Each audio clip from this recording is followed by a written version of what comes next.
or her sagging tits.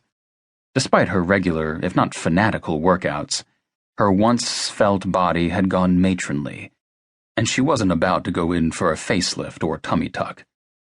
Maybe it was lack of vanity. Maybe she didn't think she needed them. Maybe she figured I loved her no matter how she looked. Whatever. It was her prerogative. Occasionally I'd made subtle, jesting suggestions in that direction, but you have to be very, very careful when it comes to women and their looks. They're even more sensitive than we men are, and we are pretty damned touchy. A little further out, on the horizon, Diane leisurely stroked her way through the gentle waves. As long as we'd been on the island, I'd been eyeing girls close to my daughter's age, and it made me feel a little sleazy since I'm no pervert. But are you supposed to pretend to yourself that you don't notice? As I lay on my chaise watching the babes dash in and out of the Pacific, I grew more and more crazed with lust. I shifted in my seat to conceal my heart-on. One of the nymphs, a lissom 20-something in a painted-on black bikini, smiled in my direction every time she galloped over the sand for her towel or sunscreen. It wasn't my imagination either, because she even said hello on one of her trips. Maybe she was just out to torture a guy who was never going to have her, but whenever something like that happened, and something like it seemed to happen damn near every day, my spirits sank just a little further. Then I got angry. Sometimes I even got up and left when I couldn't take it anymore. Because I knew that when we returned to our suite at the end of the day, it would be just Monica and me and a bottle of lubricant.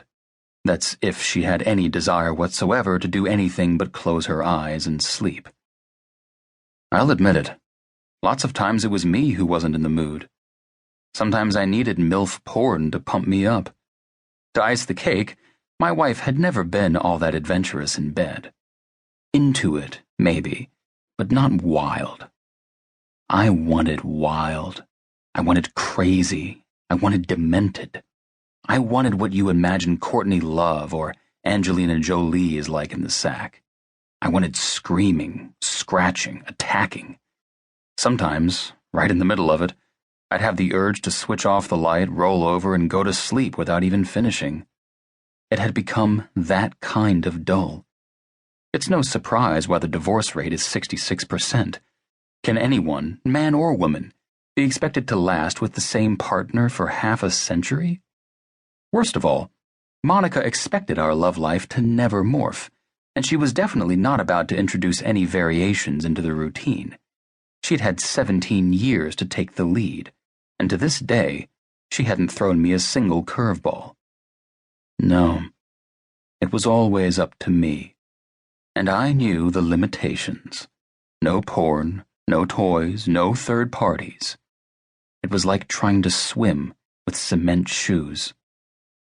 Now, the really strange thing is that I genuinely loved Monica, as much as any man can love his wife after knowing her for 2 decades, if time hasn't completely eroded what was there in the beginning, if familiarity hasn't bred outright contempt, if there's even a scintilla of romance or erotic longing left.